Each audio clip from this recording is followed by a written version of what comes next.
Монгол Улсын шинжлэх ухаан технологийн их сургууль, механик тээврийн сургууль танилцуулж байна.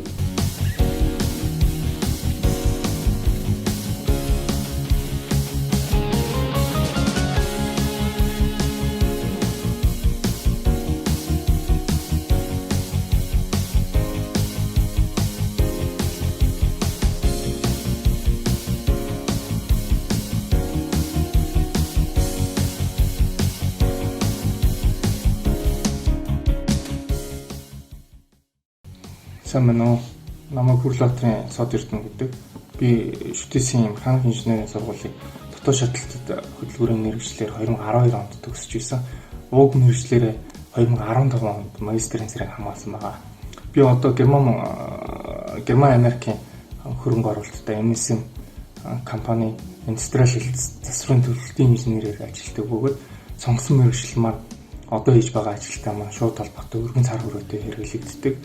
Анх би энэ мэргэжлийг сонгохдоо ахтайгаа зөвлөдөж хагаад хөдөлгөөнд болон суурин тооны төхөөрөмжн дээр бүхэл төрлийн хөдөлгүүр суурилагдсан байдаг учраас хөрвж ажиллах бүрэн боломжтой. Ажлын байран дээр гараад ч гэсэн хаач ажил салбарлуу ажиллах боломжтой гэдэг үгнээс сонгож байсан.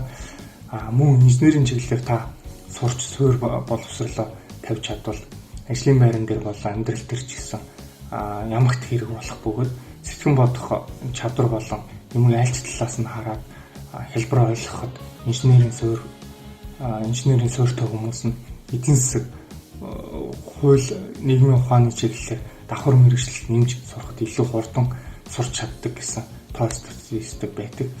Ийм хүүхдүүд та бүхний дотоод шатлалтын хөдөлгүүр болон инженерийн чиглэлээр манай сургуульд элсэн суралцахыг уриалж байна. Бид дэлхийн стандартад нийцсэн инженер технологийн мэргэжилтэн 60 жилийн арвин туршлагаар бэлтгэн шинжлэх ухаан технологийн их сургууль, механик тээврийн сургууль холбогдох утасны дугаар 34 19 13 99 83 19 85.